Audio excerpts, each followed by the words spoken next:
মাতরম জাতীয় কংগ্রেস জিন্দাবাদ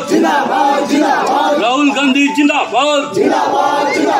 অধীর চৌধুরী জিন্দাবাদ অমিত শাহ সমবায় সমিতিতে চাকরি চুরি হলো কেন কর্তৃপক্ষ জবাব দাও অমিত শাহ সমবায় সমিতিতে চাকরি চুরি কার সাথে কর্তৃপক্ষ জবাব দাও অমিত শাহ সমবায় সমিতিতে চাকরি চুরি কার সাথে কর্তৃপক্ষ জবাব দাও বন্দে মাতরম বন্দে মাতরম টাকার বিনিময়ে চাকরি বিক্রি মানছি না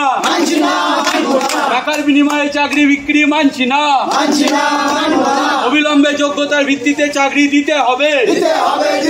অবিলম্বে যোগ্যতার ভিত্তিতে চাকরি দিতে হবে টাকার বিনিময়ে চাকরি চুরি কেন কর্তৃপক্ষ জবাব দাও টাকার বিনিময়ে চাকরি চুরি কার